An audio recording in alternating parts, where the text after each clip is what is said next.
Friends, Radhe Radhe. तो आज हमारे साथ अंग्रेजी के बहुत ही जाने माने टीचर मिस्टर प्रवीण जांगिड़ हमारे साथ जुड़े हुए हैं। तो आज हम इनसे कुछ सीखेंगे, कुछ बातें करेंगे। तो सर शुरू करते हैं आपसे कुछ बातें।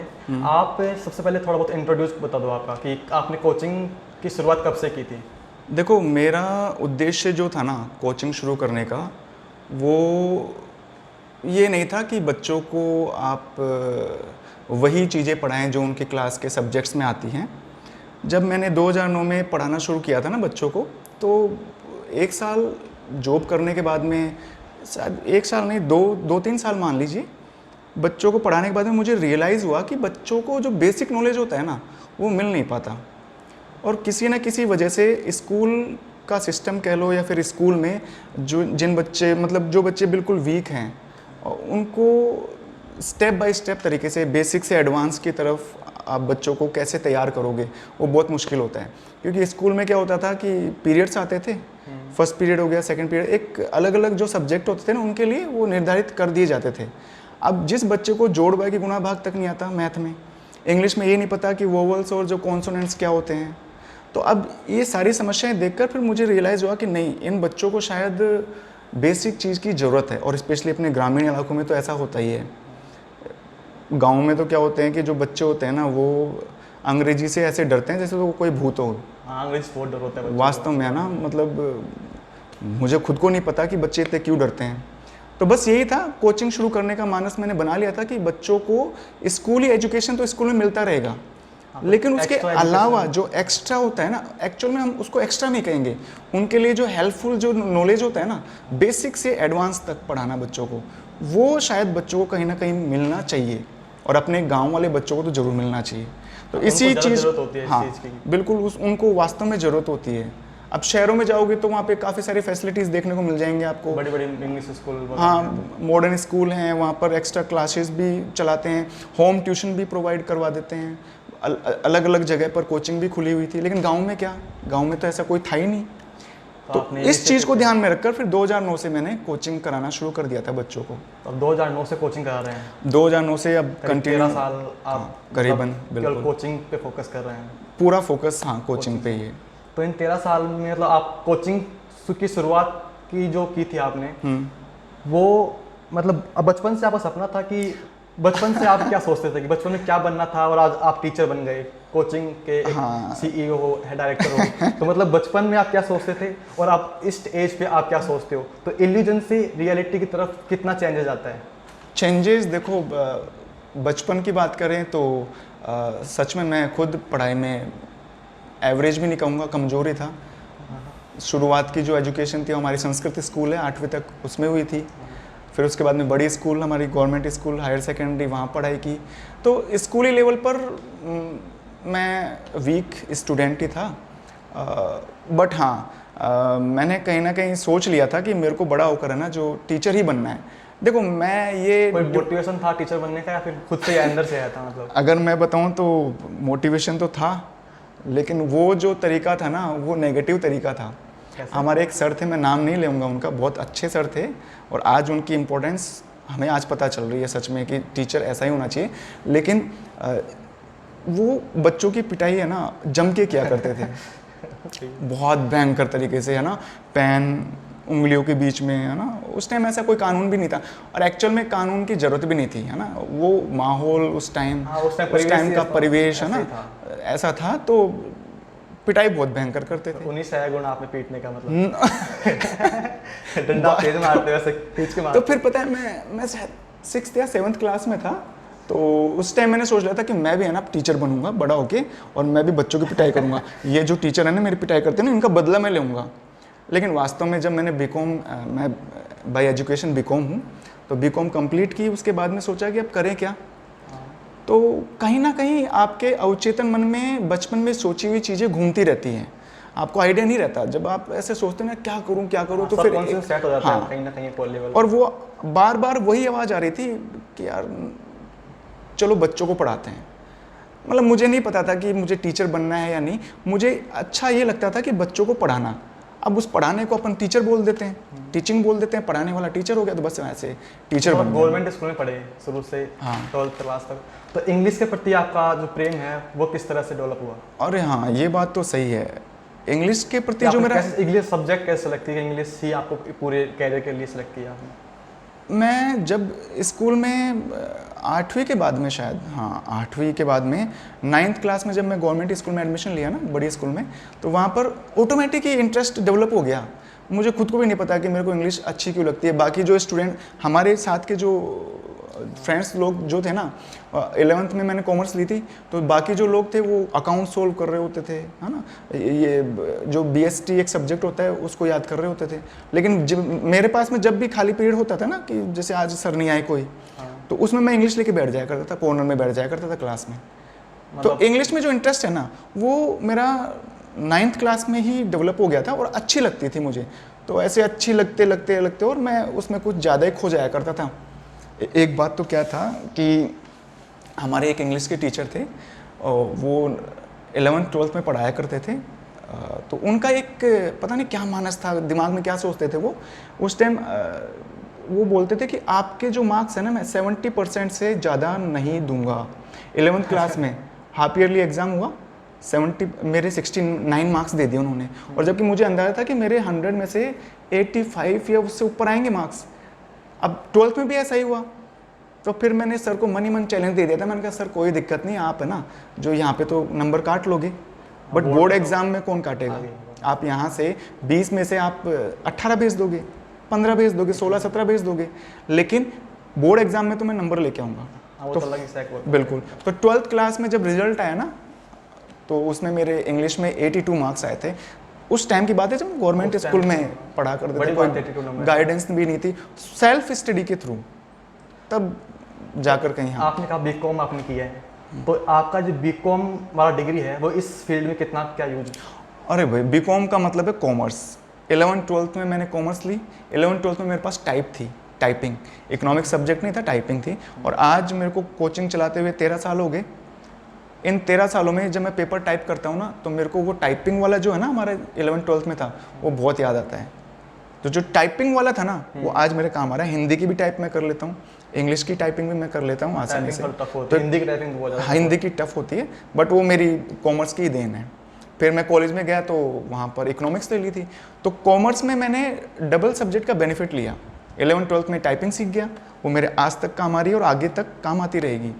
मैं मतलब अपनी तरफ से किसी भी तरह का जो भी सब्जेक्ट मैटर है वो टाइप कर सकता हूँ कभी भी, किसी भी समय पर। ऐसे में मतलब मुझे क्या है, वेट नहीं करना पड़ता कि वो दुकान खुलेगी और फिर मैं पेपर लेके जाऊँगा। पेपर आउट होने का भी खतरा है फिर इसमें। हाँ, वो भी है कि बच्चों को कहीं पता चल गया, फोर्टनाइटली टेस्ट हो गए, वीकली टेस्ट हो गए, मंथली टेस्ट हो गए, तो वो भी खतरा नहीं है। जाके मैंने वहाँ पे टाइपिंग तो थी नहीं, अब वहाँ पे मैंने ली इकोनॉमिक्स। तो 11th 12th में टाइपिंग हो गई और फिर BCom first year, second year, third year में इकोनॉमिक्स सब्जेक्ट हो गया। तो डबल सब्जेक्ट मेरे को मिल गए। तो ये जो कॉमर्स है ना, कॉमर्स ये मेरे को बहुत मदद करता है। मैं तो ये सबको यही करूँगा। मैनेजमेंट का भी काफी रोल हाँ, होता है। एक्चुअल में मैनेज करना, चीज़ों को मैनेजमेंट करना सिखाना। हमारा बिजनेस स्टडी एक सब्जेक्ट है, वो बिजनेस या कोचिंग एक तरह से एक, हाँ, कोचिंग को अगर देखो ना आप, तो एक तरह से ये सर्विस वाला बिजनेस है। इसमें आप सर्विस प्रोवाइड करते हो, सर्विस प्रोवाइड करते हैं, अच्छा तो रेस्पॉन्स मिलता है, रेस्पॉन्स फीडबैक सब अच्छा मिलता है। तो ये सब कुछ देन कॉमर्स की तो है। मेरी आइडियोलॉजी, मेरी थिंकिंग प्रोसेस, मेरा सोचने का तरीका, वो सारे मेरे कॉमर्स से ही तो है। और कॉमर्स वाला जो स्टूडेंट होता है ना, कभी बेरोजगार नहीं रहता। मैंने देखा है बच्चों को आजकल भी केवल कॉमर्स में क्या, तो सीए मतलब गांव में इतने हो गए आजकल, तो मैं देखता हूँ हर गांव में, हर घर में। बिल्कुल, हाँ, मतलब बढ़िया के तो लगभग सारे सीए ही सारे के सारे सीए ही हैं। हाँ, तो सीए में आपका इंटरेस्ट जगा कभी? सीए करना नहीं, सच में मेरे तो कभी इंटरेस्टिंग जगह सीए में ना, नाम जरूर सुनता था सीए कर रहा है। मेरे जो दोस्त थे कॉमर्स में, वो 3-4 हैं थे उस टाइम, तो उन्होंने भी कॉमर्स के थ्रू ही सीए की थी। बट मेरा कोई इंटरेस्ट नहीं था। सुनता था कि सीए कर लोगे तो लाखों का पैकेज मिलेगा, बट जिस चीज़ में आपका कोई इंटरेस्ट ही नहीं है ना, मतलब उसमें लाखों मिले या करोड़ों मिले कोई फर्क नहीं पड़ता। फिर उससे टीचिंग से ही आपको मतलब मुझे एक्चुअल में टीचिंग, हाँ, आत्मा बोलती थी। बिल्कुल, हाँ। और ऐसे भी नहीं है कि आपका एक सवाल ये भी हो सकता है कि आप गवर्नमेंट टीचर क्यों नहीं बने। मेरा इंटरेस्ट ही नहीं था गवर्नमेंट सेक्टर में जाने का। मेरा इंटरेस्ट ये था कि जहाँ मैं पैदा हुआ हूँ ना, इस गांव में मैं पैदा हुआ हूँ, तो मेरे पैदा होने के बाद में मेरे द्वारा इस गांव को क्या बेनिफिट दिया जा सकता है। तो बेनिफिट बस यही था कि मैं बच्चों को उनका जो करियर है ना उनको सुधार दूँ। तो सर आजकल का दौर जो चल रहा है, जो गवर्नमेंट टीचिंग में चल रहा है, गवर्नमेंट टीचिंग का मतलब गवर्नमेंट टीचर है, गवर्नमेंट जॉब का क्रेज इतना हो गया है कि मतलब शादी के मार्केट में भी मतलब उनका भाव अलग होता है और हर चीज़ में मतलब गवर्नमेंट का एक कंफर्टेबिलिटी होती है और एक मतलब एक स्थायित्व होता है, स्टेबिलिटी होती है। तो आप इतनी मेहनत करते हो, मतलब बच्चों के साथ सुबह से शाम तक लगे रहना, सारे दिन बोर्ड पे माथापच्ची करना, तो आपको कभी लगता नहीं है कि काश मैं भी गवर्नमेंट कहीं टीचर होता, 6 घंटे की जॉब होती, तो बच्चों के साथ 6 घंटे आराम से हर महीने की लास्ट डेट को सैलरी, अच्छी सैलरी आ जाती। तो ऐसा कभी लगता है, दिमाग में आता होगा कभी थॉट कभी? ये कभी दिमाग में आया ही नहीं, सच में बता रहा हूँ, क्योंकि मेरी जो सोच है ना वो ये थी कि मैं अपने आप को टाइम टू टाइम अपडेट रखना पसंद करता हूँ। मुझे अगर सैलरी की भी बात करोगे ना, आप तनख्वाह की बात करोगे, तो मुझे एक स्टेबिलिटी नहीं चाहिए। कॉमर्स हमें ये सिखाता है कि आप जितना ज़्यादा रिस्क लोगे ना उतना आपके लिए ज़्यादा बेनिफिशियल है। तो जो अप्स एंड डाउन्स चलते रहते हैं ना, वो मेरे को पसंद है। एक स्टेबल लाइफ हो गई, फिर बस ठीक है 9 to 4 जो 6 घंटे की जो जॉब होती है वो करके आ जाओ, तो आपकी जो क्वालिटी है वो मेरे हिसाब से, बाकी देखो हर जॉब का पर्सपेक्टिव अलग है, हर जॉब अपनी जगह पर अच्छी है, बट मेरे को करना था केवल और केवल अपना काम। अब आप ये कह सकते हो कि गवर्नमेंट जॉब में लग के और टीचर बन के भी आप गांव के बच्चों को इधर ट्रांसफ़र करवा के और अपना एजुकेशन दे सकते थे, लेकिन नहीं, गवर्नमेंट जॉब में जाने के बाद में आपका मिजाज, आपके सोच विचार सारे चेंज हो जाते हैं। तो जिस चीज़ के लिए मैं बना था ना, शायद मैं वो प्रोवाइड नहीं कर सकता था। तो ये था रीज़न, गवर्नमेंट फील्ड में कभी 1% भी विचार नहीं आया कि मुझे जाना है। नहीं आता ही हो, कभी कभी आता है, मतलब ठीक है इतनी कंफर्टेबिलिटी होती है गवर्नमेंट में तो हाँ बिल्कुल। हाँ, लेकिन मैंने ये देखा है आज किसी भी घर में जाओ, किसी भी इलाके में जाओ, वहाँ के 90% जो घर है ना, उनमें बच्चे के पैदा होने के बाद में घर वाले सपना देखना शुरू कर देते हैं। गवर्नमेंट जॉब, गवर्नमेंट जॉब में स्टेबिलिटी है ना। बट मैं ये कहता हूँ कि ये अच्छा नहीं है। आप बच्चे को बड़ा तो होने दो, पौधा जो है पहले उसको पूरा विकसित होने दो, फिर उससे उसके बाद में उसकी ख्वाहिश तो पूछो आप कि वो क्या करना चाहता है। तो कभी कभार क्या होता है कि मेरे साथ में हमेशा ये रहा है कि हाँ इंटरेस्ट है जिसमें, उसमें आप ज़रूर अपना जो है ना मेहनत करना शुरू कर दो। ये था मेरा। आपकी पहली कमाई? मेरी पहली कमाई जिससे आपको ये किसको याद नहीं होगी, किक मिली हो आपको कहीं इसमें, आप तो इसी में जाना है? नहीं, एक्चुअल में कमाई से तो किक नहीं मिली क्योंकि 2009 में जब मैंने पढ़ाना शुरू किया था ना, तो मेरे को मंथली सैलरी के रूप में 1000 रुपये मिले थे। अगर मैं पैसे की तरफ सोचता ना तो शायद मैं पढ़ाता नहीं बच्चों को, बट मेरा तो वो था ही नहीं ना एम कि पैसा चाहे कुछ भी कैसा भी क्यों ना हो, मुझे तो बस बच्चों को एक बेस्ट नॉलेज प्रोवाइड करना है। तो फिर उसके आगे पैसा बहुत फीका लगता है। हाँ, बट एक वो मजाक, मतलब एक बचकाना जो हरकत होती है ना, बचकानी हरकत वो ये थी, मेरे को पेमेंट के रूप में 1000 रुपये दिए गए। होम ट्यूशन करवाया करता था, अपने हंसराज जी मीणा है छतरीवाला में, टीचर है ना, गवर्नमेंट टीचर है, अब बड़ी स्कूल में पढ़ाते हैं अभी।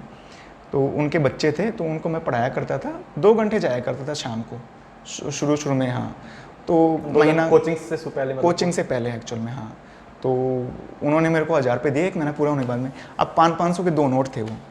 जब हाथ में लिया ना तो मतलब ऐसा लग रहा था यार कुछ कमाया नहीं। तो मैंने क्या किया, उन 2 500 के नोटों को लेकर, और बिरजू बढ़िया ने अपने वहाँ पे चला गया। मैंने कहा आप ऐसा करो 10-10 के नोटों की गड्डी दे दो, 1000 के 10-10 के चेंज कर लिया। तो 500 के 2 नोट दिए और 10-10 के 100 नोट आ गए। अब उनको जब मैंने हाथ में लिया ना तो वजन, फिर मैंने सोचा अरे हाँ चलो कुछ कमाया अपन ने। खैर वो तो बचकानी हरकतें थी। उस टाइम एज भी क्या थी मेरी, 18-19 साल। तब उस 18 साल से आपने कमाना शुरू कर दिया था? कमाना नहीं कह सकते उसको, एक्चुअल में 18 साल से मैं अपने रास्ते खोजने लग गया था। रास्ते खोजते खोजते फिर लास्ट में डिसाइड होता है ना कि हाँ अब आपको इसके थ्रू अपनी बाकी की ज़िंदगी गुजारनी है। तो मैंने 18-19 साल से मैंने ये रास्ता बनाना शुरू कर दिया था। हाँ, फिर धीरे धीरे उसी फील्ड में जाता रहा। तो आप कह सकते हैं कि हाँ भाई जो मेरा कमाई का ज़रिया है ना वो टीचिंग ही है। तो आपने पहली कमाई का क्या किया है? हाँ, पहली कमाई का ना, यूज किया उसको? पहली कमाई 1000 रुपये मिले थे, उसमें मम्मी के लिए तो स्वेटर ख़रीदी मैंने, और मेरी जो दादी है उसके लिए सर्दियों का टाइम था शायद उस टाइम है ना, हाँ, तो जूते खरीदे और मैंने मेरे लिए भी स्वेटर खरीदी थी। ये 3 चीज़ें मैंने खरीदी, फिर बाकी में पता नहीं कितने क्या रुपए बचे थे ये तो पता नहीं, पर जहाँ ये 3 चीज़ें मैंने खरीदी थी। आपने कोचिंग शुरू की तो इसमें आपके फैमिली का कहाँ तक रोल था? फैमिली ने सपोर्ट किया, अपोज किया, या किस तरह से फैमिली ने आपको सपोर्ट, क्या अप्रोच थी उनकी? देखो, अगर आप अपने हिसाब से ज़िंदगी जीना चाहते हो ना और प्राइवेट फील्ड को आपने चूज़ किया है तो ऑब्वियस सी बात है किसी भी परिवार में इसको लेकर पॉजिटिविटी तो होगी नहीं, हाँ, विरोध तो होगा। विरोध होगा। और वो कहेंगे यार ये तू क्या कर रहा है, ये 4-5 बच्चे आते हैं इनसे ज़िंदगी नहीं चलेगी, बाद की ज़िंदगी के बारे में सोचो और ये सब। हाँ, पता फ्यूचर कितनी हाँ, uncertainty बोला होती भी तो तुम्हारी शादी नहीं हुई है यार ये सब। बट मैंने वो कोई भी चीज़ जो है वो देखी नहीं। बस फैमिली सपोर्ट की बात करें तो इस मामले में तो किसी ने सपोर्ट नहीं किया था कि तुम्हें टीचिंग ही करवाना है तो अच्छी बात है, चलो बढ़िया है करते रहो। ऐसा सपोर्ट या ऐसी जो बोलते हैं ना मोटिवेशन कहीं से मिला नहीं। किसी ने भी मतलब कोई सपोर्ट तो नहीं किया। सब ये बोलते थे कि सरकारी नौकरी की तैयारी कर और मतलब सोच ही रहा है ऐसे गवर्नमेंट जॉब क्रेज तो मेरे मन में तो था नहीं। बट मेरा घर भी तो इसी गांव में है ना, तो मेरे घर वालों की भी यही एक्सपेक्टेशन थी। बट मेरा तो शुरू से ना माइंड क्या था, बिजनेस वाला था ना, कॉमर्स थी तो कॉमर्स तो बिल्कुल खून में रमी हुई थी अच्छी तरह से कि कॉमर्स मतलब बिजनेस में क्या होता है, आप शुरुआत में आपको कुछ नहीं मिलेगा, धीरे-धीरे शुरुआत से लेकर और जब तक आप कुछ अचीव नहीं कर लेना उसके बीच का जो टाइम होता है उसमें आपको स्ट्रगल, बहुत डिफिकल्ट वाला टाइम होता है। आपको स्ट्रगल करना पड़ता है, अपने आप को प्रूव करना पड़ता है, हर बार प्रूव करना पड़ता है, हर बार बिल्कुल हर साल रिजल्ट को लेकर कि इस बार रिजल्ट खराब हो गया तो क्या होगा, कोचिंग चलेगी नहीं, नेक्स्ट ईयर कोचिंग चलेगी नहीं चलेगी, कितना मतलब फाइनेंशियली कितना ग्रो कर पाएंगे अगले साल तक। तो इस तरह के रिजल्ट के लिए तो कभी हाँ एक थोड़ी बहुत टेंशन होती थी। जैसे हर साल रिजल्ट आने को होता था ना, जैसे मान लो कल रिजल्ट आना है तो आज थोड़ी टेंशन होती थी यार कि कभी, अब जैसे मान लो अब मैथ में अगर बात करें तो हैं 15-20 बच्चे हैं अब तक जिनके कि मैथ में 100 में 100 नंबर आए। अब उसमें तो कहाँ का कंपैरिजन करें, अब 100 से ऊपर तो दिला नहीं सकते। अब रही बात इंग्लिश की, हाँ इंग्लिश में ये रहता है कि अभी तक लैंग्वेज सब्जेक्ट है तो हाईएस्ट वहाँ पे 98 मार्क्स आए हैं बच्चों के बोर्ड क्लास में।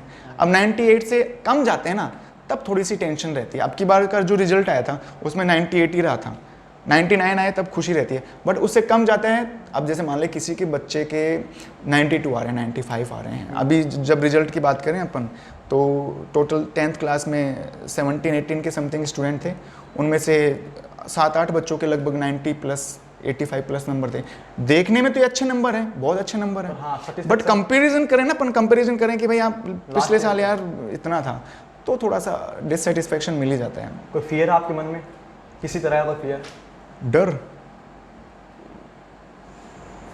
किस चीज़ को लेकर डर? मतलब कॉम्पिटिटिव कोई कोचिंग हो आपके तो किसी कंपटीशन डर हो या फिर किसी नहीं एक्चुअल में कंपटीशन से नहीं डरना। कंपटीशन से आप दूसरों से आप कंपटीशन मत करो, आप है ना, कंपटीशन करना है तो खुद से करो। दूसरा पता हो सकता है कि आपके लेवल का ही नहीं और आप उससे कंपटीशन करके अपना लेवल भी गिरा लो। तो आपको अपना लेवल, आपको अपनी एबिलिटी, अपनी कैपेसिटी सारी आपको पता है कि मैं इस लेवल तक जा सकता हूँ, तो कंपटीशन करना है अपने आप से करो। तो इससे कोई डर नहीं है आपको? नहीं, एक्चुअल में बाहरी चीज़ों से कंपटीशन से कोई डर नहीं है। हाँ वैसे डर की बात करें नॉर्मल चीज़ों में देखा जाए तो डर तो किससे डरें भाई, बस जानवर वगैरह होते हैं उनसे डर लगता है। एक्सीडेंट हुआ था एक बार, याद है आपको? बिल्कुल हमारे टाइम में हुआ था वो, हम पढ़ते थे। अच्छा, जब तुम आते थे यहाँ पे कुत्ते से हुआ था है ना, हाईवे पे हुआ था है ना एक्सीडेंट। बिल्कुल हाँ, मैंने कहा ना तुमको याद रह गई वो चीज़। उस टाइम कुत्ता सामने आ गया था। सच में जानवरों से डरना ही चाहिए, कभी आ जाए, कभी भी आ जाए। रात को जा रहे हो आप और इस रोड पे ज़्यादा गाय होती है, इस पे ज़्यादा ही है सच में। तो जानवर से ऑब्वियसली बात मैं डरता हूँ, चाहे छोटा हो या बड़ा हो, कैसा भी क्यों ना हो। तो आपका कोई आइडल पर्सन जिससे आप इंस्पायर होते हैं बहुत ज़्यादा, किसी बायोपिक पढ़ते हो, किसी भी? नहीं, एक्चुअल में मैं जो बंदा या जो पर्सन अभी है ही नहीं तो उसकी बायोपिक पढ़ के मैं इस तरह से मोटिवेट नहीं होता। जो मेरे सामने होता है ना उससे मुझे कुछ सीखने को मिला है। अब उनमें आइडल पर्सन में देखें ना अपन तो एक तो हमारे RB अजमेरा सर हैं, उनका जीने का तरीका, उनकी पॉजिटिविटी चेहरे पर बिल्कुल झलकती अलग ही थी, दिखती है सर, वो अलग देखा मैंने दिखती ध्यान थी दिया। सच में। आरबी अजमेरा सर है हमारे, उनसे मुझे मतलब जीने का एक तरीका, नज़रिया मिला।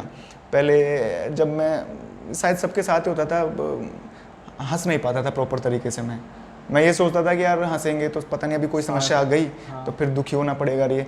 बट उन्होंने समझाया नहीं, लेकिन उनके बोलने के तरीके से, उनके एक्सप्रेशन से समझ में आ गया कि यार ज़िंदगी इसी तरह से जीनी है। वो पॉजिटिविटी चारों तरफ फैलाते हैं, उनकी वाइब्स चारों तरफ फैलती है। और हमारे सतीश चाचा जी, छोटे वाले चाचा जी हैं, उनका भी भाई लाजवाब है, मतलब जीने का तरीका। कितनी ही समस्या आ जाए लेकिन चाचा के मुंह से कभी ये नहीं निकलता कि हाँ यार ये समस्या है। वो हमेशा ये कहते हैं बस शानदार, सब बढ़िया चल रहा है। तो मतलब आपके बेस्ट फ्रेंड कह सकते हैं उनको। मेरे चाचा जी बेस्ट फ्रेंड है सच में। और एक रागनी भटनागर है, जो जिनके मतलब जो प्रिंसिपल रही है, जिनके अंडर में मैंने 5-6 साल काम भी किया है, वो बहुत नाइस लेडी थी सच में। उन्होंने स्कूल को मतलब टीचिंग कैसे करवाई जाती है, बच्चों को कैसे हैंडल करे, कैसे चीज़ों को मैनेज करे, वो सारी चीज़ें मैंने उनसे सीखी। मतलब आपका मैनेजमेंट जो कोचिंग का है उसमें कुछ रोल? हाँ बिल्कुल, रागनी मैडम जी का है, उनका रोल है सच में। और अभी भी सोचता हूँ कि उनकी डेथ हो गई, मुझे नहीं पता था कि इतना कुछ सीरियस चल रहा है उनके साथ में, तो शायद मैं उनसे पहले मिलता। बट वो ये ना, होने को तो कौन टाल सकता है। तो ये मेरे आइडल पर्सन है। और अगर हम और देखें तो हमारे जो छोटी बुआ जी है ना, वो काफ़ी रिलीजियस पर्सन है, धार्मिक प्रवृत्ति की है। तो उन्होंने मुझे एक चीज़ सिखाई है कि आपसे बेहतर कोई है ही नहीं। धार्मिक पर्सन होते हुए भी उनका विश्वास केवल और केवल स्वयं पर रहता था। आपके अंदर इतनी अपार शक्तियां हैं कि उनको आप जागृत कर सकते हो, तप करके, मौन व्रत धारण करके, मेडिटेशन करके। बेस्ट मुझे पावरफुल चीज़ मेडिटेशन। हाँ, वो कर सकते हो आप। वो उनसे सीखा है मैंने। तो ये हैं मेरे आइडल पर्सन। एक मजाक का सवाल ऐसे ही है कि आप इतने लंबे टाइम से कोचिंग करा रहे हो, तो इतने पेरेंट्स से मिलते होंगे, तो कोई अनएक्सपेक्टेड डिमांड की है पेरेंट्स ने कभी? अच्छा, पेरेंट्स ने डिमांड अनएक्सपेक्टेड, मतलब जैसे मेरा काम है पढ़ाने का। हाँ, तो पेरेंट्स शिकायत लेके आते हैं कि भाई ये बच्चा कमजोर है, क्यों है, ये सब तो चलता रहता है। बट इनसे अलग हटकर ना, बिल्कुल हाँ, कुछ ऐसा हुआ आपके साथ? अब मैं उन पेरेंट का नाम नहीं लेना चाहता। नाम मतलब आप बस parent का। बट वो समझ जाएंगे अगर ये वीडियो वहाँ तक पहुँचा तो। तो एक बच्चा था, उस टाइम वो शायद 6th या 7th क्लास में पढ़ता था। तो वो क्या है, उसकी हाइट नहीं बढ़ रही थी। अब तो हाइट अचानक बढ़ गई उसकी, 11th-12th में पढ़ता है आज अब तो उसकी हाइट नहीं बढ़ रही है। अब वो खान पीन पे ज़्यादा ध्यान देता नहीं था। तो एक बार उनकी मम्मी का फ़ोन आया, बोले सर ये दूध नहीं पीता। अब मैं सोचूं, मैंने कहा ठीक है मैडम, मुझे क्या करना होगा बताइए, घर से पिला दूँ दूध मेरे? भाई हमारे घर पे भी दूध आता है। बोले नहीं ऐसी नहीं है बात है, ये दूध नहीं पीता घर पे, आप इसको कहो, डांटो कि दूध पिए। अब शुरुआत में तो मुझे अजीब सा लगा, मैंने कहा बच्चे को मैं कैसे कहूँ, लेकिन टीचर था, समझा सकता हूँ। वो फिर मैं आया बच्चा कोचिंग के टाइम पे, तो फिर मैंने उसको कहा, मैंने कहा बेटा आप दूध पिया करो ताकि हाइट बढ़े। प्यार से बोला था, फिर उसने पीना शुरू कर दिया था दूध। तो वो फर्स्ट टाइम, जब पहली बार था ना मेरे साथ ऐसा हुआ कि कोई पेरेंट एजुकेशन से रिलेटेड प्रॉब्लम शेयर नहीं कर रहा है, कुछ अलग ही चीज़ शेयर, अपनी पर्सनल जो प्रॉब्लम्स रहती है बच्चों को लेकर वो शेयर कर रहा था। तो उस टाइम मेरे को बड़ा अजीब सा लगा, लेकिन वो उस टाइम अजीब था, लेकिन अभी भी हमारी जो जिम्मेदारी है ना वास्तव में बनती है कि बच्चों को पढ़ाओ भी बट गाइड भी करना चाहिए। माइंडली कितना भी इम्प्रूव। हाँ, हर किसी फील्ड में जाते हैं अपन, कोई भी काम करते हैं, तो उसमें कुछ पॉजिटिविटीज होते हैं, कुछ नेगेटिविटी होती है। पॉजिटिव क्या होता है कि अपन कुछ अचीव करते हैं, गोल्स अचीव करते हैं, लेकिन उसके साथ साथ हम कुछ चीज़ सेक्रीफाइस भी करते हैं, कुछ खोते भी हैं। तो आपने अचीव तो बहुत कुछ कर लिया, आपको क्या लगता है कि आपने क्या खोया है? देखो, किसी चीज़ को अचीव करने के लिए ना कुछ खोना पड़ता है। आपने सही कहा। देखो, मैं जब 2009 से पढ़ाना शुरू किया था तो 2-2, 3-3 स्कूल पार्ट टाइम ज्वाइन कर रखी थी। दोपहर को मतलब 10 से 4 का टाइम हुआ करता था। सुबह 2-3 घंटे कोचिंग पे पढ़ाता, फिर जाता स्कूलों में। हाँ, देखता था आपको। हाँ, उस टाइम। और फिर शाम को आता, फिर कोचिंग पढ़ाता। तो पूरा दिन भर जो है ना वो बस पढ़ाने में रहता था। उस टाइम एनर्जी लेवल भी अच्छा था और थकान महसूस नहीं होती थी। 19 साल का ही तो था उस दौरान। तो 19 से 25-26 साल तक तो चलता रहा ऐसा। फिर उस दौरान जो था ना, उस टाइम मेरी शादी भी हुई थी। 2009 में मेरी शादी हो गई थी। तो जो शुरुआत में घूमना फिरना होता है ना, नए जो कपल्स होते हैं, तो वो घूमना फिरना बिल्कुल नहीं हुआ। एक तो ये वो जो गोल्डन चांस था वो मैंने खो दिया। साथ में घर पर भी मम्मी है, भाई साहब है, भाभी भी थी, बच्चे थे, इनको भी प्रॉपर टाइम नहीं दे पाया। इस चीज़ का तो मलाल है मुझे कि सच में मुझे देना चाहिए था, जो कि मैं नहीं दे पाया। ये इसको आप सेक्रीफाइस मान सकते हो, लेकिन उसकी भरपाई अब मैं धीरे धीरे कर रहा हूँ। अब पूरा टाइम जो है ना, क्वालिटी टाइम जो होता है ना परिवार के साथ जो होता है, वो बिल्कुल मैं अब फैमिली टाइम आप बिल्कुल अब फैमिली टाइम बिताना ज़रूरी है, और फैमिली के साथ में टाइम स्पेंड करना ज़रूरी है। उसके लिए अलग से एक टाइम जो होता है ना, वो मैंने सेव कर रखा है, तो कर रखा है। और हेल्थ के लिए कितना कॉन्शियस रहते हो? हेल्थ के लिए मैंने बताया ना, शुरुआती दौर में तो बिल्कुल मैं बस केवल पढ़ाना बच्चों को, बच्चों का रिजल्ट सुधारना, बच्चों को कवर अप करना, बच्चों में जो कमियां हैं उसको सुधार करना। दिन भर दिमाग में बच्चे रहते थे, स्टूडेंट ही रहते थे। तो उस वजह से तो मैं क्या है कि हेल्थ पर ज़्यादा ध्यान नहीं दे पाया। और अभी भी हाँ देता हूँ। अब तो टाइम टू टाइम खाना खाया करता हूँ। पहले लंच कब हो रहा है, ब्रेकफास्ट कब हो रहा है, डिनर कब हो रहा है, पता ही नहीं चलता था। अब लेकिन सिस्टमेटिक तरीके से अब कर रहा हूँ मैं। अब कोशिश कर रहे हो आप? बिल्कुल। अब रिवाइंड करने की, चीज़ों को समेट कर एक साथ संगठित करने की कोशिश कर रहा हूँ अब। आप अपने टीचिंग मेथड को किस तरह से यूनिक बनाते हो? हाँ, तो आप यूनिकनेस क्या है कि आप इसमें आप कह सकते हैं कि मैं यूनिक हूँ, कि बाकी सबसे मैं कुछ डिफरेंट कर रहा हूँ? देखो अगर मैं जिस फिर एक चीज़ और कर सकता हूँ इसमें कि आपको बच्चों में किस तरह की एजुकेशन प्रोवाइड करते हो। आपने पहले आंसर दे दिया वैसे तो शुरुआत में, लेकिन आप परसेंटेज को ज़्यादा अहमियत देते हो या फिर उनके मार्क्स को या फिर उनके मतलब IQ लेवल, एजुकेशन, ज्ञान कितना है, ऐसा ना। देखो जो मेरा पढ़ाने का तरीका है ना, वो बिल्कुल डिफरेंट है। एक्चुअल में मैं डिफरेंट कह रहा हूँ क्योंकि मुझे देखने को नहीं मिला, और ये सब जगह अप्लाई होना चाहिए, लेकिन कहीं नहीं हो रहा। इसलिए ये जो पढ़ाने का तरीका है ना मेरा, वो बिल्कुल डिफरेंट कहूँगा। बाकी ये डिफरेंट नहीं होना चाहिए, हर जगह इस तरह से पढ़ाया जाना चाहिए। मैं क्या करता हूँ, जैसे छोटे से लेकर बड़ा 2nd 3rd क्लास में पढ़ने वाला बच्चा, या फिर 8th क्लास में, 10th में, 12th क्लास में हो, तो सबसे पहले मैं देखता हूँ उसमें कमी किस चीज़ की है, क्या टॉपिक उसको नहीं आता। तो पहले तो वो ढूंढता हूँ मैं ऐसे नहीं पढ़ाता कि लोग मतलब 6th क्लास में है बच्चा तो 6 का ही नॉलेज दो। उसमें मैं पहले खूबियाँ ढूंढता हूँ और कमियाँ ढूंढता हूँ। कमियाँ हैं तो उसको कवर अप करते हैं बेसिक से। अब जैसे मान लीजिए कोई बच्चा 7th क्लास में पढ़ता है और आप उसको 7th की बुक ही पढ़ाओगे, उसको जोड़ बाई गुणा भाग तक नहीं आता। पहले मतलब बेसिक पूरा, तो पहले बेसिक कवर अप करना है उसका। फिर बेसिक कवर अप करने के बाद में 3-4 महीने लग जाते हैं बेसिक में। उसके बाद में फिर उसकी क्लास का पढ़ाते हैं। क्लास का पढ़ाने पर जब लगता है कि हाँ उसको समझ में आ रहा है, तो फिर मैं एक टेस्ट और करता हूँ बच्चों का कि क्या ये बच्चा इस काबिल है क्या कि मैं इसको इसकी जो क्लास है उससे जो बड़ी क्लास होती है 7th में है तो 8th 9th 10th का भी कवर कर लेगा क्या। इससे ब्रेन कितना डेवलप कर पाता है। तो उसके लिए फिर मैं 1-2 महीने उसको बड़ी क्लास में भी पढ़ाता हूँ। जब लगता है कि हाँ ये कवर कर लेगा तो फिर कोई दिक्कत नहीं। मैंने कुछ वीडियो देखी है यूट्यूब पे, बच्चों के साथ आप कुछ वीडियो बनाते हो, यूट्यूब पे डालते हो, तो इसका आपका क्या पर्पज़ होता है? क्या इसका पर्पज़ एक्चुअल में पेरेंट्स को दिखाना होता है, लोगों को ये दिखाना होता है वीडियो बनाकर कि आपका बच्चा भले ही उम्र में छोटा है, लेकिन आप सिस्टमेटिक और बेसिक से एडवांस अगर नॉलेज दोगे ना आप उनको, तो वो छोटी उम्र में बड़ा ज्ञान ग्रहण कर सकता है। आपको कभी टाइम लगे तो आप देखना यूट्यूब पे जाकर। हाँ मैं देखा है सर। तो उसमें देखना बच्चे छोटे हैं उम्र में, लेकिन वो बड़े 9th का जो मैथ्स का जो क्वेश्चन होता है वो सोल्व कर रहे हैं। एक 6th क्लास में जो बच्चा है विष्णु है, वो गवर्नमेंट जॉब में जो पेपर आते हैं वो मैथ्स और रीजनिंग, हाँ मैथ्स और रीजनिंग इंग्लिश के हो गए, वो पेपर वो सोल्व कर रहे हैं। वो क्यों कर पा रहे हैं वो बच्चे? इसका रीज़न यही है कि उन बच्चों का पहले मैंने बेसिक सुधारा है। और आप बच्चों का एक बार बेसिक क्लियर कर दो ना, तो वो बच्चा किसी भी तरह का नॉलेज लेने लायक हो जाता है। दिक्कत नहीं आती, फिर कोई दिक्कत नहीं आती। एक्चुअल में बाहर कहीं पर भी जाओ पढ़ने, फिर आप से ये ट्राई मैंने किया था। सबसे पहले भावेश सिवोदिया है, हमारे घर से 200-300 मीटर आगे है। भावेश सिवोदिया जब 4थी क्लास में पढ़ता था, वो 4th क्लास में, तो उसमें मैंने ट्राई किया। मैंने कहा पहले इसका बेसिक सुधारते हैं। बेसिक के बाद में जब मैं 4th क्लास, तो उसने बेसिक में और कुछ चीज़ें सीखने में बिताई। 5th में गया ना वो, तो उसको मैंने 10वीं क्लास वालों के साथ बैठा दिया।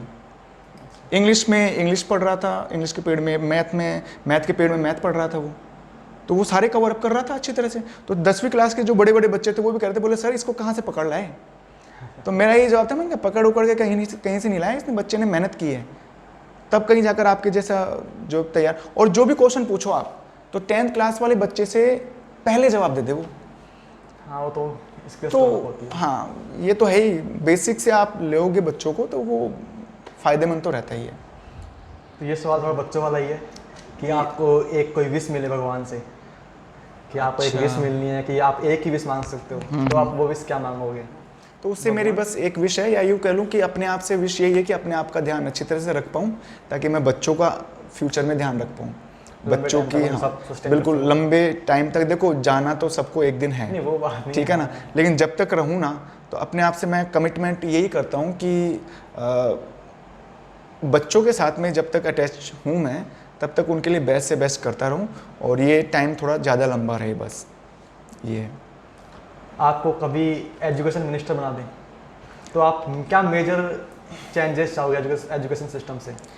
किस चेंजेस को आप सब पहले हाँ मतलब मान लीजिए कि मैं एजुकेशन मिनिस्टर बन गया, कभी सपोज करते हैं ऐसे, है ना, तो क्या चेंजेस लाना चाहोगे आप? एक ही चेंज करना है, मेजर चेंज जो आप करना चाहोगे। मेजर चेंज एक, हाँ, गवर्नमेंट है, वो उन गवर्नमेंट टीचर से टीचिंग के अलावा बहुत सारे काम एक्टिविटीज करवाती हैं, पोलिंग बूथ पर भेजना, इलेक्शन हाँ, में भेज देना, बहुत सारे काम होते हैं। बहुत सारे बिजी हो गया बेचारे, कहाँ सिलेबस करवाएं, कहाँ किस बच्चे पर ध्यान दें, तो वहाँ पर वो जो टाइम है ना वो हटाना होगा उनका।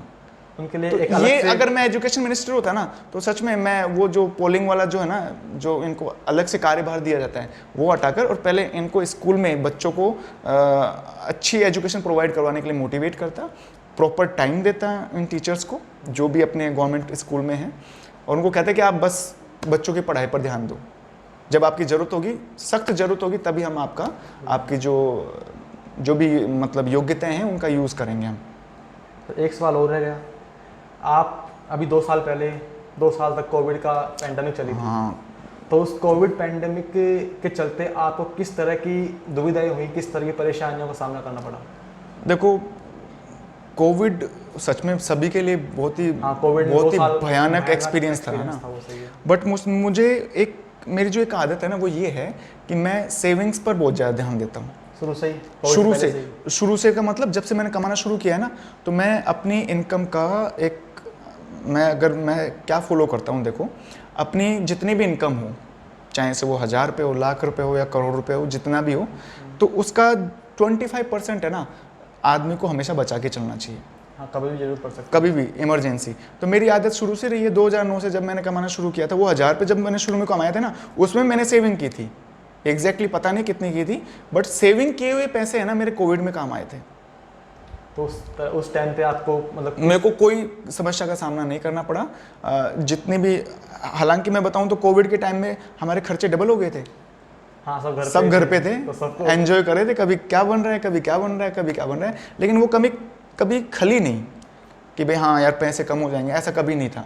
वो उसके पीछे क्या था कि एक सेविंग की आदत वो हमेशा रखता था। गुल्लक भी बना के रखता था, मैं पहले बना के रखता था, अब तो गुल्लक नहीं है, खैर अब तो सारा ऑनलाइन ट्रांजैक्शन होता है। हाँ। अब तो अकाउंट्स में है ना जो शिफ्ट हो जाते हैं, बट हाँ सेविंग आदत हमेशा रखनी चाहिए। बहुत से टीचर हैं बेचारे रो रहे थे। हाँ, मैंने देखा था वीडियोस भी आ रहे थे कि काफी परेशान थे, स्पेशली प्राइवेट टीचर। हाँ, बाकी जॉब तो फिर भी चल रहा था, काम थोड़ा बहुत चल रहा था, लेकिन स्पेशली प्राइवेट कोचिंग या प्राइवेट टीचर जो थे, प्राइवेट स्कूल चल रही थी, उनके टीचर्स काफी बहुत परेशान बेचारों ने अपनी जॉब चेंज करके कोई सब्जी बेच रहे हैं। हाँ, मैं देखा वीडियो काफी। उनको देखकर सच में मुझे अच्छा लगा कि यार एक आदत ने आज मेरे को बचा लिया था, नहीं तो मेरी हालत भी शायद उस टाइम वैसी ही होती। लेकिन सेविंग वाली जो हैबिट थी ना, उसने मेरा बहुत भरपूर सहयोग किया। और मैं तो जितने भी ये वीडियो देख रहे हैं ना, उन सबको मैं यही कहना चाहूँगा कि भाई आप जितना भी आप कमाते हो ना, उसका कुछ परसेंटेज, मैं तो मेरी बात अलग है, आप अपने अनुसार जितना भी सेविंग कर पाएँ वो आपके फ्यूचर के लिए बहुत बेस्ट रहेगा, बहुत अच्छा रहता है। सेविंग मस्ट होना चाहिए आदमी के लिए। एक उम्र होती है कि हाँ 18, 19, 20 साल का युवा है, तो वो सेविंग नहीं कर पाता, वो उड़ाता है पैसे, कभी क्या कभी हाँ एंजॉयमेंट। बट मेरी आदत ये भी नहीं थी। मेरे तो वास्तव में पता नहीं, अब ये कुछ भी कह लो, परिवेश, घर का परिवेश कह लो, या फिर पुराने टाइम में, पुराना टाइम तो क्या कहूँगा, जब फादर की डेथ हो गई थी 1998 में, उसके बाद में हमने तो गरीबी का ही वो देखा एक, तो शायद वो देख लो। 1998 में हुई थी। हाँ, आज से 24-25 साल पहले, मैं उस टाइम 4th क्लास में था, तब मेरे को थोड़ा आइडिया तो है कि हाँ उस टाइम डेथ हुई थी किसी की, पर बाद में पता चला कि पापा की डेथ हुई थी। तो ये है, गरीबी का भी वो देखा है हमने, तो शायद उसका असर रहा होगा कि नहीं बचा के चलो आप पैसे। और शुरू से मतलब एक मैच्योरिटी रही है आपने एक। हाँ, मैच्योरिटी मान लो आप उस चीज़ को ना। क्या है कि गरीबी हर व्यक्ति को समय से पहले मैच्योर बनाए देती है। तो आपका एक पीक पॉइंट क्या है, आप क्या सोचा कि यहाँ तक अपन को कोचिंग को इस पॉइंट तक लेके जानी है? अच्छा, कोचिंग कोचिंग है मतलब आपके कैरियर को देखो, आप मान सकते मैं ये चाहता हूँ कि कोचिंग का या बिजनेस का कोई पीक पॉइंट नहीं होता। अगर आप ये कहना चाहते हैं कि अभी मैं मेरे घर पे एक बड़ा सा हॉल है, यहाँ पे मैं बच्चों को पढ़ा रहा हूँ, बाहर ग्राउंड में पढ़ा लेता हूँ, तो ये होना चाहिए कि एक अलग एक इंस्टीट्यूट टाइप में होना चाहिए, तो मैं उसको ज़्यादा तवज्जो नहीं हैं। देता। आप ब्रांच खोलने नहीं सोचते कहीं बाहर? हाँ बिल्कुल है किसी ब्रांच खोलें? ना, मैं इसमें ज़्यादा विश्वास नहीं करता। ब्रांच खोलने का मतलब ये हो गया कि उसके पीछे फैक्टर होता है पैसे का। पैसे का भी होता है, और मान लो आप यहाँ पर अच्छा एजुकेशन दे रहे हो, कहीं बाहर भी जाओ तो वहाँ पे मुझे बाहर जाने की जरूरत नहीं है। अब ऑनलाइन प्लेटफॉर्म है, यूट्यूब रहा, फेसबुक पेज बना रखा है मैंने, तो वहाँ पर अगर मेरे को पूरी दुनिया में मेरा नॉलेज फैलाना है, मेरे टीचिंग जो देखना है दिखाना है, तो मैं यहीं पे बैठा बैठा करूँगा ना। मुझे क्या ब्रांच बिल्डिंग बनाने की ज़रूरत है? हाँ, सही, घर मुझे में क्या बैठ के ज़मीन करना। खरीदना है, क्या ऐसा करना है, मैं यहीं पे बैठ के और आराम से हर आदमी के पास, हर बच्चे के पास में आज है ना पहुंच सकते मोबाइल है और उसमें इंटरनेट भी है, इंटरनेट सबके पास है। तो मुझे बिल्डिंग बनाने की ज़रूरत ही नहीं है। हाँ, सारा ये सब मतलब अब बस मैनेज ऑनलाइन, हाँ, एक रूम में बिल्कुल। मैनेज हो जाता है। इस रूम में हम अपन बैठ के बात कर रहे हैं, हो रहा है मैनेज। हाँ, इसके लिए वो जरूरी नहीं कि पूरा सेटअप करें, कोई सेटअप की जरूरत बड़ा नहीं। कैमरा लाएं कुछ। नहीं, ये जो शूट हो रहा है वो मोबाइल में हो वही रहा है, बात है, वो सेम होता है वो। सेम होता है। उसमें थोड़ा सा रेजोल्यूशन अच्छा रहता है, वो सब बढ़िया। कैमरे को थोड़ा इग्नोर करिए और अपनी क्वालिटी पर फोकस करिए, तो कैमरे का फोकस इतना जरूरी नहीं रहता। फिर अगर आपने अपने ऊपर फोकस कर रखा है, कुछ एक्स्ट्रा बच्चों को देने की कोशिश कर रहे हो ना, तो इनकी ज़रूरत नहीं है। आप एक 5000 का मोबाइल लेके भी आप शूट कर सकते हो, लेकिन जो शूट कर रहे हो ना आप, उस क्वालिटी जो होती है वो क्वालिटी वाला होना चाहिए, बस ये। तो सर आपका रिटायरमेंट प्लान क्या है? देखो, मैं तो ये चाहता हूँ कि मैं कभी रिटायर हो ही नहीं। कभी तो होता है, मन में आता है एक एज पे आके कि अब तो बस, अब बहुत हो गया कि नहीं, अब। एक्चुअल में रिटायर होना अपने आप को आलसी बनाना हो जाता है।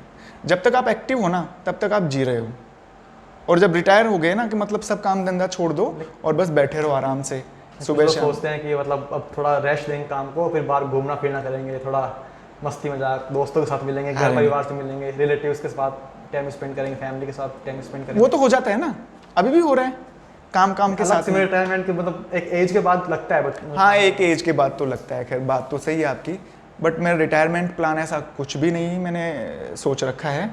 मैं तो ये चाहता हूँ कि मैं कभी रिटायर हो ही नहीं, बस बच्चों को पढ़ाता रहूँ। यही है मेरा रिटायरमेंट प्लान, ये है कि मैं रिटायरमेंट होने के बाद में भी रिटायर नहीं हूँ, बस ये। तो सर थैंक यू सर, आपने टाइम दिया।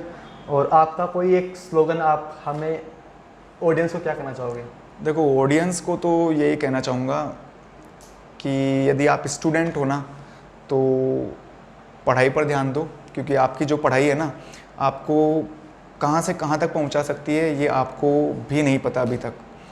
आपके सपने पूरे करने हैं, वो सपने पूरे करेगी आपकी पढ़ाई। यदि आप पेरेंट्स हो तो आप अपने बच्चों पर फोकस करिए। यदि आप युवा हो तो गवर्नमेंट जॉब की तैयारी के लिए आपके जो बेसिक कंसेप्ट हैं ना, उनको क्लियर करके रखा करो। ऐसा नहीं है कि कोई गवर्नमेंट जॉब, हाँ, एक आप हमेशा ध्यान रखिएगा कि हर गवर्नमेंट जॉब में अप्लाई करने से बढ़िया है एक पर्टिकुलर गवर्नमेंट जॉब को चूज़ करिए और उसके लिए तैयारी करिए, और जो भी सब्जेक्ट है उससे रिलेटेड उनका बेसिक कंसेप्ट क्लियर करिए। ऐसा नहीं है कि ये वैकेंसी निकल गई फिर इसके लिए तैयारी करने लग गए 2 महीने पहले, फिर ये दूसरी वैकेंसी आ गई, कोई तीसरी टाइप की वैकेंसी आ गई, तो इससे क्या है, आप अपने गोल को अचीव नहीं कर पाएंगे। और आप अपना जो ध्यान है वो एक पर्टिकुलर करियर पर रखिए कि मुझे ये बनना है, तो उसी के पीछे भागिए आप। बस इतना ही कहना चाहूँगा। तो आप कुछ स्लोगन लिख दो, आप जो फेवरेट हो आपका स्लोगन। मेरा फेवरेट स्लोगन है कि मैं बताना भी चाहूँगा कि उम्र के हिसाब से आप अपने काम करते रहिए। अगर आप बचपन में हो तो खेलिए कूदिए, पढ़ रहे हो तो पढ़ाई करिए, जब आप बड़े हो जाएंगे थोड़ा तो कमाओगे तो आप अच्छा तरह से कमाइए, चाहे किसी भी माध्यम से कमाइए, बस वो लीगल तरीका होना चाहिए। गवर्नमेंट जॉब से कमाओ, प्राइवेट जॉब से कमाओ, किसी से भी कमाओ, बट उम्र के हिसाब से आप अपना काम करिए। आप थोड़े और बुढ़ापे की तरफ जाएंगे तो अपने आप को शांत रखिए, जहाँ तक हो सके दूसरे लोगों की मदद करिए। बस इतना ही कुछ है कि उम्र के हिसाब से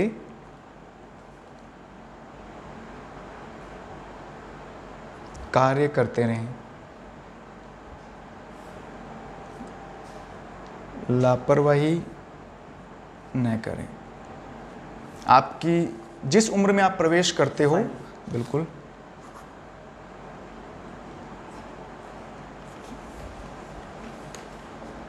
मैं तो अपने स्टूडेंट को भी कहता हूँ कि बेटा आपकी उम्र अभी पढ़ने की है, पढ़ो, अच्छा पढ़ोगे तो बाद में जाकर अच्छा कमाओगे।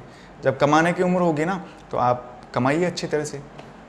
जब आपकी ऐसी उम्र होती है कि आप बुढ़ापे में प्रवेश कर गए, तो अब आप शांत बैठिए और अपने आप को ये सोचते रहिए कि मैंने जवानी में क्या किया था। अच्छे किए हैं तो उनको, अच्छे कर्मों को सोचकर हंसते रहिए अपने आप को, और बुरे किए हैं तो थोड़ा सा अफसोस कर लो कि नहीं करना चाहिए था ये सब।